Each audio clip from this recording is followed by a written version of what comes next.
Welcome to Classic Books Recaps, where the greatest stories ever written are brought back to life in minutes. Whether you're revisiting a favorite or discovering a new classic, you've come to the right place.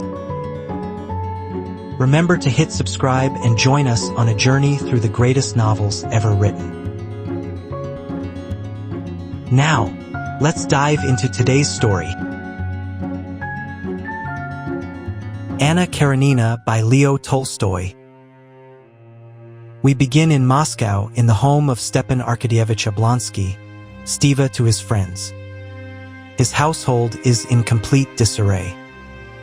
Stiva, a charming government official with a knack for getting into trouble, has just been caught cheating on his wife, Darya Alexandrovna, Dolly, with the family governess. Dolly is devastated, and their children are confused and unsettled. The servants whisper. The air is thick with tension. To calm the situation, Stiva calls for his sister, Anna Karenina, to come from St. Petersburg. He hopes her grace and warmth will soothe Dolly and help repair the damage. Anna, elegant and respected, is married to a powerful statesman and is seen by all as the picture of a perfect woman. But even she doesn't realize just how much her life is about to change. Anna arrives in Moscow and immediately becomes the center of attention. By the end of the train journey, she briefly meets Count Vronsky, a dashing and ambitious cavalry officer. He is instantly struck by her beauty and presence. There's a quiet intensity between them, though nothing is spoken. Vronsky has been courting Kitty Sherbatsky, Dolly's younger sister, a bright and sweet young woman who is certain she'll receive a marriage proposal soon. Kitty, however, has rejected another suitor, Konstantin Dmitrievich Levin, a thoughtful and kind-hearted landowner, because she believes Vronsky is her future. But everything changes at a grand ball. Anna and Vronsky dance together, and the room seems to melt away. It's electric. Kitty watches, heartbroken, as the man she loves gives his full attention to Anna. It's a cruel and public blow. Vronsky's obsession with Anna has begun. Levin, rejected and heartbroken, returns to his countryside estate. He's a man of the land, awkward in society but deeply in tune with nature and philosophical questions about work, love, and faith. He throws himself into the simplicity of rural life, managing his farm and engaging in debates with his brother about purpose and belief. His story runs parallel to Anna's, a quieter, steadier journey. Meanwhile, Kitty falls into a depression. The glittering promises of society, romance, admiration, attention have collapsed. She begins to question what love really means. Back in St. Petersburg, Anna tries to resume her normal life with her husband, Alexei Alexandrovich Karenin, a rigid and emotionless bureaucrat. They have a young son, Seryoza, whom Anna adores.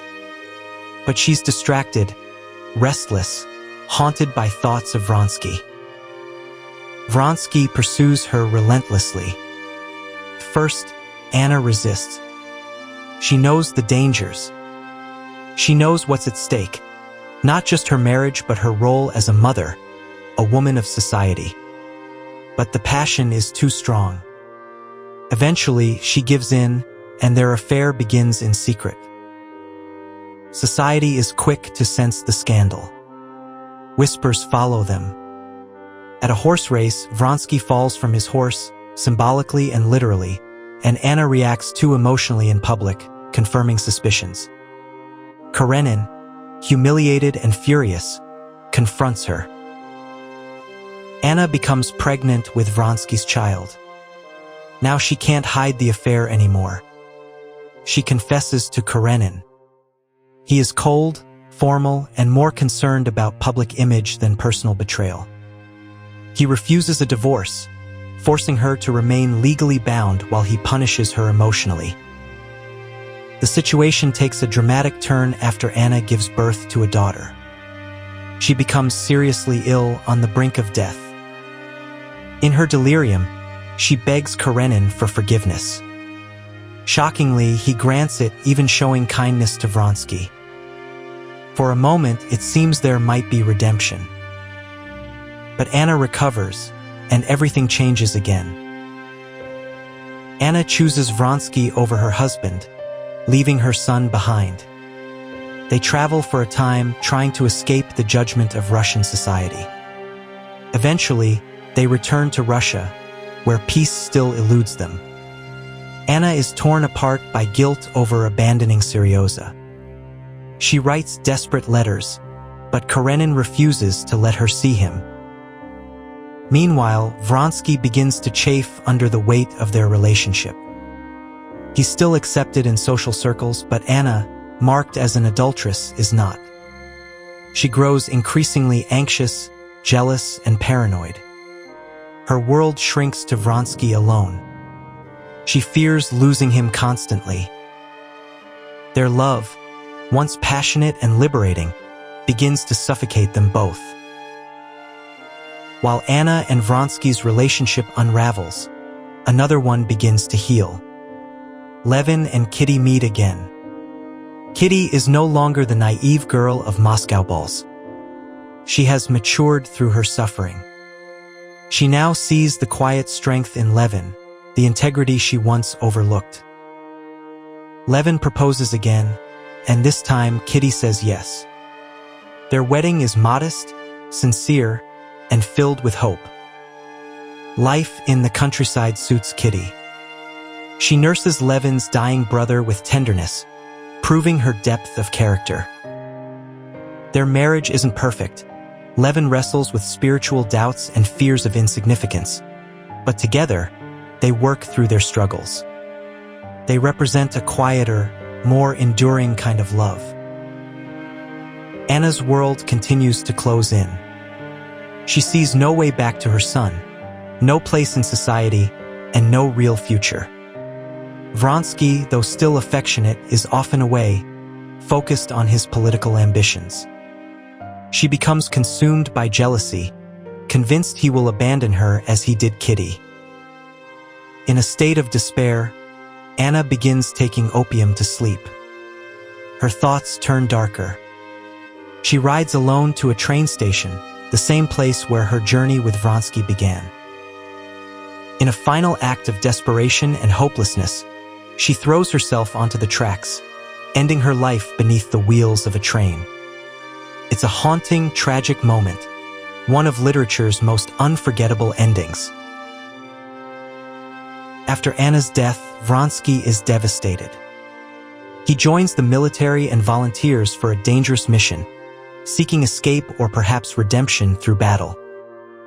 Karenin adopts Anna's daughter, but remains a broken man, still bound by social expectations and unable to truly connect with others.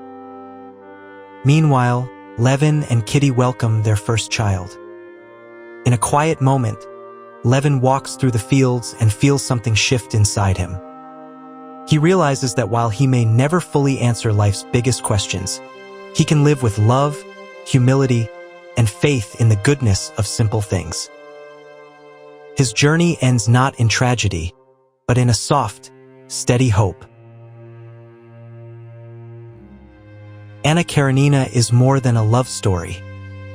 It's a sweeping portrait of Russian society at a time of great change, filled with deeply human characters struggling with passion, duty, freedom, and faith. Tolstoy contrasts two paths: Anna's, burning with desire and ending in destruction, and Levin's, quiet and searching, ending in peace. Through these two lives, he asks us, what does it mean to live honestly? To love truly? And what price are we willing to pay to follow our hearts? If you enjoyed this recap of Anna Karenina, don't forget to like and subscribe, and hit the bell for more classic books recaps. Let us know which story you'd like next in the comments.